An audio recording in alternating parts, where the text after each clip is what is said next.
Hi, what I would like to do here, if I can, is to, first of all, to set up an argument, and from there to maybe move back into real time to present some key notions around innovation and supporting risk in arts-based research.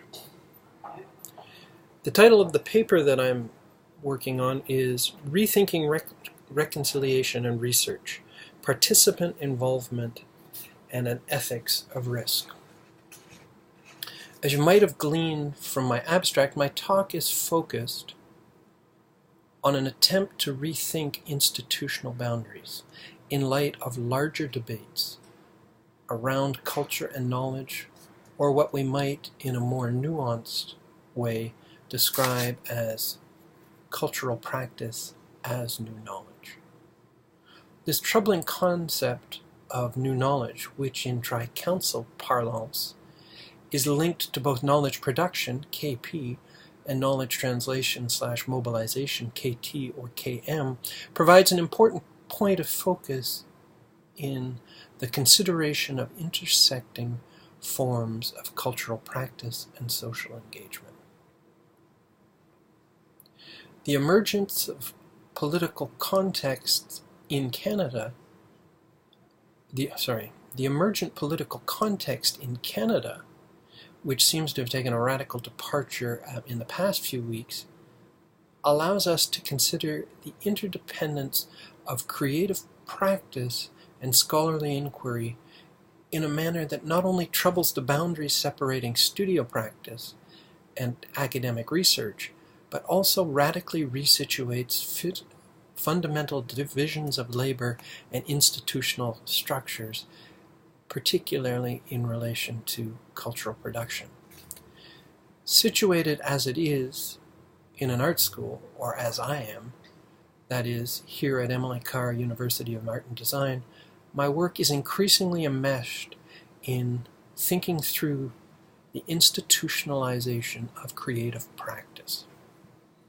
Growing interest in practice-based graduate degrees and new funding for artistic inquiry, co-creation, and new media research not only change the terrain of post-secondary education for artists, designers, media makers, and other creative practitioners, they highlight important assumptions about the role of government in the production and support of culture.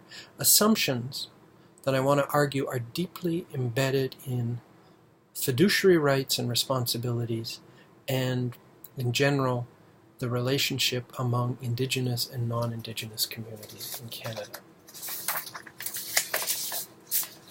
Historically,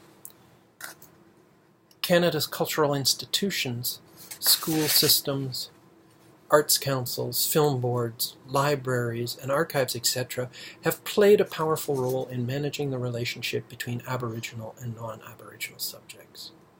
To a large extent, this has been done through a careful construction of how cultural differences are understood and performed, and I would say evaluated. As a direct result of Aboriginal leadership and Aboriginal-led organizations, these differences have come back into the popular realm and are being radically challenged. The efforts of residential school survivors and intergenerational survivors, and the work of the Royal Commission on Aboriginal People, the Settlement Agreement, and the Truth and Reconciliation Commission of Canada have provided important impetus for Canadians not only to apologize for the brutality of our colonial history and the systems with which we still live and work, but also to seek renewed positive relationships with First Nations, Inuit, and Métis peoples. My main argument can be organized around four key contentions. I offer them here as a means of grounding my discussion and, I hope, inviting subsequent debate. First, rethinking institutional structures. Increased institutionalization of creative practice invites us to rethink fundamental divisions of labor that have traditionally separated culture from knowledge, the work of art from critical response, creative practice from scholarship. The expansion of the art schools and funding for practice-based research and new degree programs is radically reshaping the way we both practice and think about art and culture in Canada. Second, a return to Massey, or a return to Massey-Levesque. Historically, these divisions of labor between creative practice and scholarship have been buttressed by a number of institutions, including Canada Council for the Arts, the National Film Board, the 3 federal research councils, or tri-council, and a network of post-secondary institutions and funding programs, all of which can be traced back to the influence of the Massey-Levesque Commission. The 1952 report of the Royal Commission on National Development in Arts, Letters, and Sciences, as the commission was officially titled, functioned as both justification and provocation for strengthening and establishing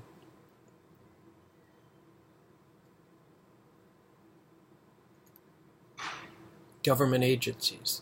These government agencies have been instrumental not only in what has come to be called Canadian culture, but how Canadian culture in various forms is known and produced. What's telling and important for the purposes of reconciliation is that the Massey Commission helped to provide justification for the eradication of Indigenous knowledge and culture. What I mean here is that when we look at Massey, when we go back into the language it used to explain and talk about Indigenous culture in Canada, it presented it as craft-based, it presented it as moribund, it presented it as less than contemporary and less than Canadian. 3. Bookending Massey-Levesque with RCAP and TRC reports. Building as it does on the RCAP, the settlement agreement, and the fomentation of political dissent among Aboriginal communities over the past 3 decades, the TRC report gives us pause to think about redressing the deracination and expropriation, appropriation, and attempted eradication of Indigenous knowledges, always linked to culture. In fact, the TRC uses the term cultural genocide throughout its document. While we might debate their decision to distinguish this from genocide proper, or an unqualified use of the term gender, or the unqualified use of the term genocide, the collocation does center questions of culture in debates of reconciliation. It underscores the importance of culture, First Nations, Inuit, and Métis cultures, to be specific, in the politics and practices of reconciliation, in the plural. 4. Reconciliation as structural innovation and process. The mechanisms by which culture is produced, supported, and understood require an overhaul. How can we talk about the relationship between programming at Canada Council and at SSHRC, to take one example that comes through the research creation committee and projects? How can we talk about this without thinking about the judiciary responsibilities and the role of education in the research and production of culture? We need to think about how culture and cultural knowledge, as well as the politics thereof, are funded and supported across a system of institutions. The truth of residential schools, like other colonial enterprises, including the 60s Scoop, murdered and missing women, land and water rights, social justice issues, are not only addenda to the story of Canada, they are more than content. Residential schools are not only an unfortunate chapter. I'm referring here to the apology. They are the products and byproducts of a particular version of colonialism. and as such have helped to shape institutional structures and prerogatives in Canada. Structures and prerogatives that still underwrite a lot of the work that is being done in universities, in art galleries, in libraries, at the Council. The truth of the TRC, the story of survivors and the intercultural, intergenerational violence that remains the legacy of residential schools, may in fact require more than a single chapter. May require, in fact, that we abandon the text of Canada altogether, or at least find alternatives to a dominant print capitalism that has reigned in Canadian culture. Somehow, we might think about moving outside of book-based learning to engage in more place-based innovations. Reconciliation suggests different forms of knowledge gathering and sharing. And I think we can learn from these. What kinds of innovations might we take from the regional and national gatherings? How does the form of reconciliation provide us with as much as the content?